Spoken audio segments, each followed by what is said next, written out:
You check your phone again. The grey check marks mock you. You feel that hollow ache in your chest, the one that demands you send just one more text. But you are about to do something most men are too weak to do.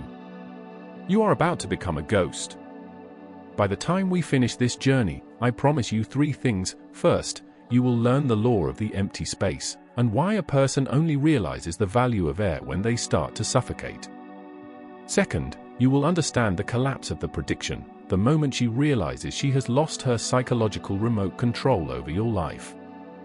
And third, you will master the sovereign withdrawal, the move that proves you are not a backup plan, but a disappearing prize. Most men think that to be remembered, they must be heard. They think they must roar to stay relevant. But in the world of true power, the most terrifying thing a human can encounter is a total, unexplained absence. When she ghosts you, she is making an assumption. She assumes that your attention is a permanent utility, like water from a tap. She thinks she can turn it off and on whenever she pleases. By remaining silent, you aren't just not talking. You are removing the utility. The regret doesn't happen on a specific clock. It happens when she reaches for that tap and finds it dry. It happens when she realizes that her disinterest didn't just push you away, it deleted her access to you. Stoicism tells us that we are often complicit in our own disrespect. By staying reachable, you are providing the very security she needs to move on from you. You are subsidizing her new life with your old loyalty. The move is to roll up the carpet while she is still standing on it. It is the total withdrawal of your energy. When you become a ghost, the world she built without you suddenly looks much colder. She realizes that the only reason she felt safe to leave you was because she never truly felt you were gone. She expected a boy who would beg for her time. Instead, she found a man who values his own soul too much to wait at a closed door. Your silence is the ultimate boundary. It says, I am enough, even if you are not here. That is the power she fears. That is the move she will regret. We must look at the economics of your attention. Every time you check her profile, every time you ask a mutual friend how she is doing, you are inflating her value while devaluing your own. You are printing currency that has no gold to back it up. The Stoic understands that his attention is his most sacred resource. Marcus Aurelius did not waste his mind wondering what the barbarians at the gate thought of his character. He focused on the character itself. When you vanish, you stop the inflation. You create an immediate market crash in her ego. At first, she will feel the rush of freedom. She will enjoy the silence because she believes she is the one who authored it. But freedom without a foundation is just drifting. She is a ship that cut its own anchor, thinking the anchor was a burden. It is only when the storm of reality hits, the loneliness of a Tuesday night, the realization that her new distractions are shallow, that she looks for the anchor. And that is when she discovers the rope has been cut from your end, too. This is the law of the empty space. Nature abhors a vacuum. When you remove your energy, something must fill that gap. Usually, it is filled by her own imagination.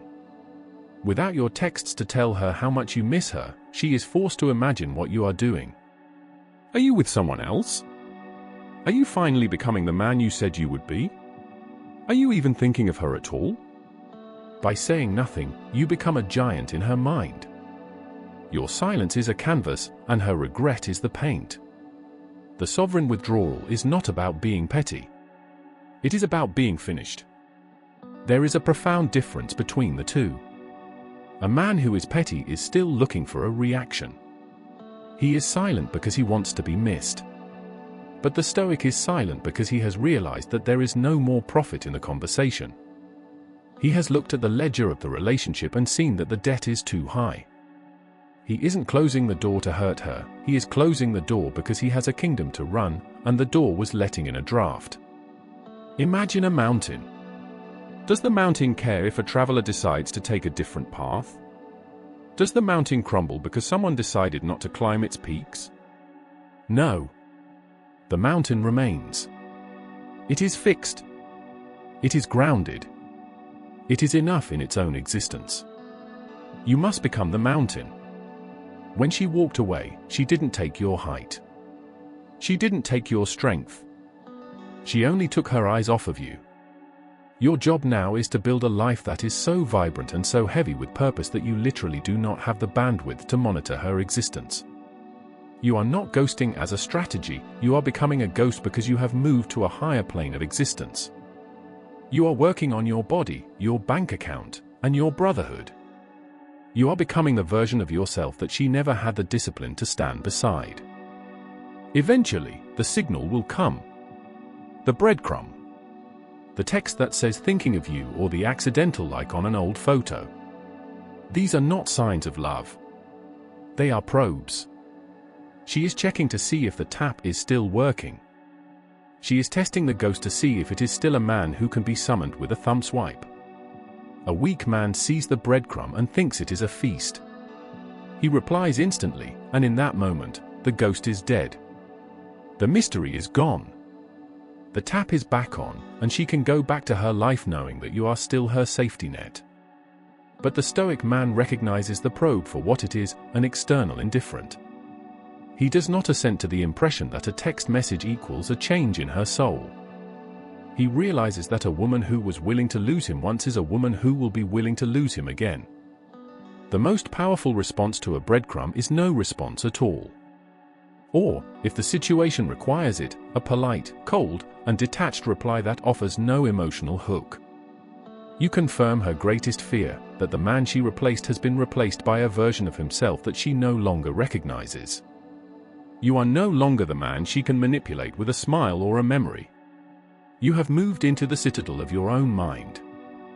This is the end of her power. Her power over you relied on your reaction. It relied on the fact that your happiness was a slave to her choices. When you remove the slave, the master has no purpose. She is left holding the whip with no one to hit. This is the point of no return. Once she realizes that you have found a peace that does not include her, she has truly lost. The day you become a ghost is the day you stop living for the approval of others and start living for the standards of your own soul. You have taken back the keys to your citadel. You have reinforced the walls. And you have realized that the silence was not a punishment for you, it was an invitation to meet the man you were always meant to be. The thunder of the storm is meant to scare the weak. But the silence of the mountain is what moves the world. She replaced you because she thought you were a commodity. She thought you were replaceable. Your job now is to prove her wrong, not through words, but through the absolute, permanent withdrawal of your presence. Stay focused on the work. The void you create is the space where your new life will grow. Do not fill it with her memories. Fill it with your own power. The investigation is closed. The results are final. The ghost has left the building. If this message resonated with the man you are becoming, hit the like button. Not to support the channel, but to signal that you have chosen the silence over the chase. Every like is a stone placed in the foundation of your own citadel. If you have realized that your attention is no longer for sale, subscribe to join the architects of the void. We do not chase, we build. We do not beg, we become. Leave a comment with the phrase "the mountain remains" to let the world know that your withdrawal is permanent. The work continues. See you on higher ground.